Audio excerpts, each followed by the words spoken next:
অবস্থা করলেন, তাদের মাথার পাগড়িটা খুলিয়া দিলেন। বলে পাগড়িটা খুলিয়া তাকে চকলেটের মতন করে পেঁচাইলেন। কিছুক্ষণ পরে জানাজার নামাজের জন্য কাতারবদ্ধ হলেন। বলে কাতারবদ্ধ যখন হয়ে গেল, জুনায়েদ বাগদাদী রহমতুল্লাহি আলাইহি দুইখানা হাত উঠাইছেন, নিয়তটা বানবেন, আল্লাহু আকবার বলবেন।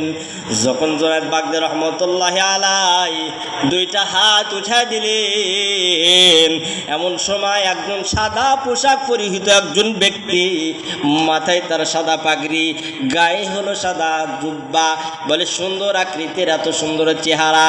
বলে এই মানুষটা আসিয়া জুনায়েদ বাগদাদী রহমতুল্লাহি আলাইহির হাতখানা চট করে ধরে ফেলছে।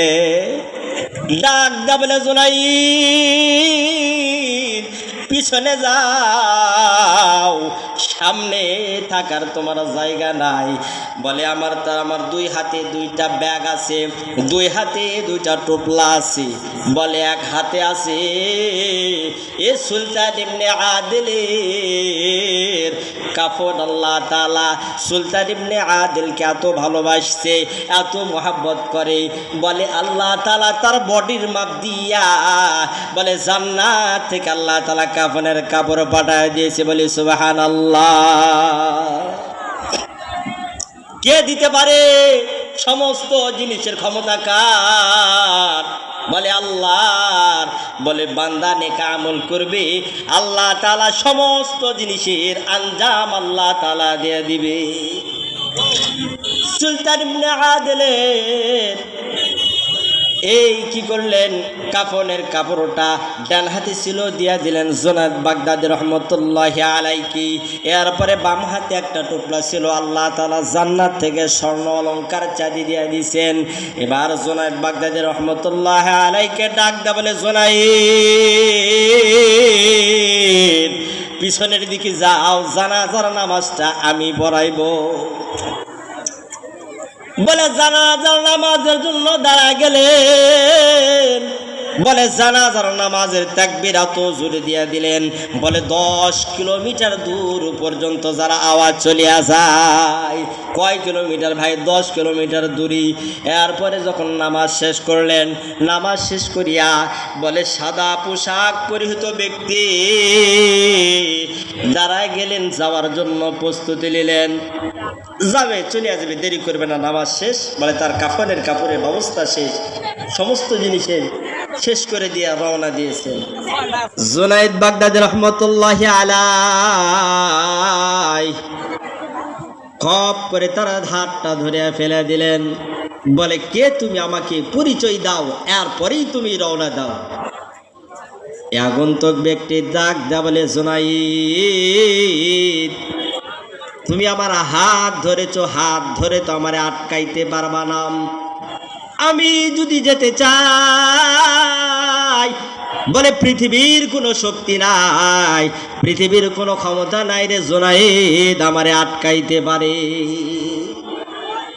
জুনায়েদ রহমতুল্লাহি আলাইহি, জুনায়েদ বাগদাদী রহমতুল্লাহি আলাইহি ডাক দেয়া বলে, বাগদাদ শহরের মধ্যে বড় বড় কুস্তি লড়ছি আমি জুনায়েদের সাথে পারার মতন কোনো লোক ছিল না।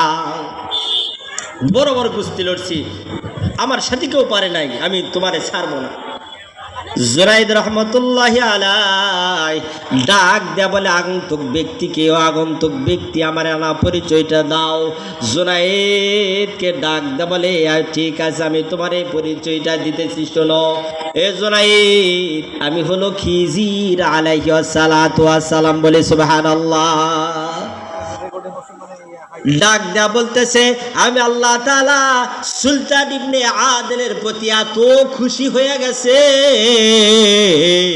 বলে খুশি হওয়ার কারণে আল্লাহ তাআলা সুলতান ইবনে আদিলের জানাজার নামাজের থেকে শুরু করে তার কাফনের কাপড়ের ব্যবস্থা করে দিলেন, এবং তার পরিবার চলার জন্য যা যা প্রয়োজন হয় সমস্ত জিনিসগুলো আল্লাহ তাআলা জান্নাত থেকে পাঠিয়ে দিয়েছে। কাজ করবে কি? বান্দা কাজ করবে আল্লাহ। আর আল্লাহ তাআলা বান্দার সমস্ত জিনিসের ফয়সালা আল্লাহ তাআলা আমার দ্বারা জানাজার নামাজটা পড়ায় দিলেন। এবার জুনায়েদ ডাক দেয়া বলে, ঠিক আছে, সমস্যা নাই, আপনি জানাজার নামাজ পড়াইলেন, আমরা মাত্র 12 জন মানুষ, তার সন্তান আছে, আপনি সহ 15 থেকে 16 জন মানুষ জানাজার নামাজ পড়াইলাম। কিন্তু আপনি এত জোরে আল্লাহু আকবার তাকবীর মারলেন যেন 10 কিলোমিটার বেগের আওয়াজ চলিয়া যায়। এর কারণ কি? জুনায়েদ বাগদাদী রহমতুল্লাহি আলাইকে খিজির আলাইহিস সালাতু ওয়াস সালাম ডাক দেয়া বলে, জুনায়েদ, তোমার অন্তর চক্ষু দ্বারা তুমি যদি দেখো তাহলে তুমি দেখতে পাবে তোমার চর্ম চোখ দ্বারা দেখার কোনো ক্ষমতা নাই। আমি আমার নবুয়তের চোখ দিয়া দেখলাম আল্লাহ তাআলা সুলতান ইবনে আদিলের প্রতি এত খুশি হয়ে গেছে, আর এই খুশি হওয়ার কারণে আল্লাহ তাআলা জান্নাত থেকে 70,000 ফেরেশতা পাঠিয়ে দিয়েছে। বলি সুবহানাল্লাহ।